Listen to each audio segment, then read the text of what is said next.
Magandang araw sa inyong lahat.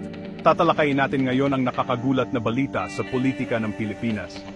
Kahapon, inaresto si dating Pangulong Rodrigo Duterte sa Maynila dahil sa warrant of arrest mula sa International Criminal Court para sa mga umano'y krimen laban sa sangkatauhan.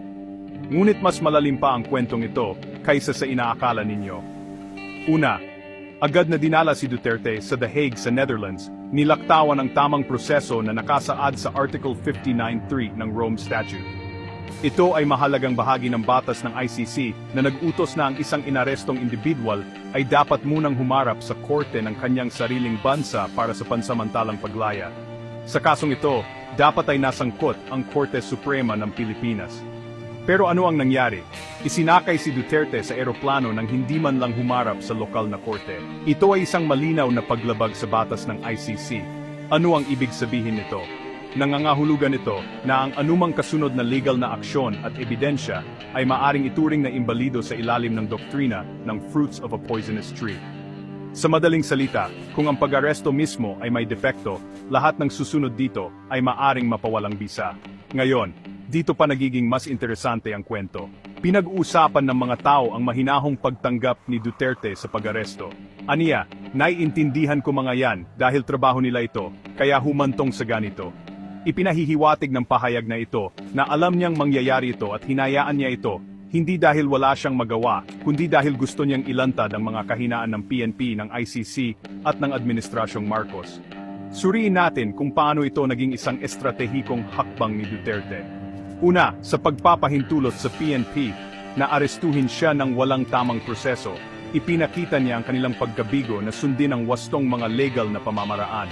Sa halip na tiyakin na dadaan siya sa mga korte ng Pilipinas, direkta nila siyang ibinigay sa ICC. Ito ay isang malaking pagkakamali na nagpapahina sa kanilang kredibilidad. Pangalawa, ang pasibo na tugon ng Administrasyong Marcos sa pangyayaring ito ay nagpakita ng kanilang kahinaan sa mga internasyonal na pressure. Hindi nila ipinagtanggol ang soberanya ng bansa o iginiit ang tamang proseso. Ito ay isang malaking pagkakamali na nagtataas ng mga katanungan tungkol sa kanilang pamumuno at pangako na itaguyod ang batas ng Pilipinas.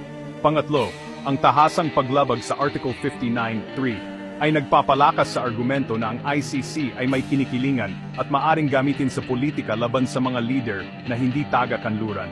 Kaya, ano ang maaring mangyari sunod?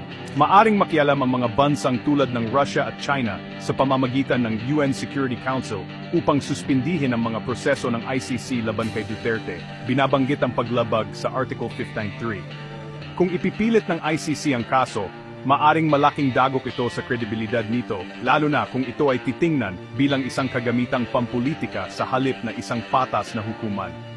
At panghuli, dahil sa doktrina ng fruits of a poisonous tree, maaring madismiss ang buong kaso laban kay Duterte na magbibigay sa kanya ng isang makasaysayang tagumpay. Sa unang tingin, maaring mukhang talo si Duterte dito. Ngunit sa mas malalim na pagsusuri, malinaw na aaring siya talaga ang pinakamalaking panalo. Sa pamamagitan ng pagpapahintulot sa PNP at sa Administrasyong Marcos na mahulog sa bitag na ito, inilantad niya ang kanilang mga kahinaan at posibleng inilatag ang daan para sa pagpapawalang bisa ng kanyang kaso. Sa huli, ang mahusay na estratehiya ni Duterte ay hindi lamang maaaring protektahan siya, kundi pati na rin pahinain ang kredibilidad ng ICC. Isang tunay na laro ng politika. Good luck Mr. President Bongbong Marcos at PNP Torre. Freedom of speech, God save the Philippines, Duterte, Filipino, CTTO. Salamat sa panonood. Huwag kalimutang mag-like, mag-comment at mag-subscribe para sa karagdagang mga update. Hanggang sa muli.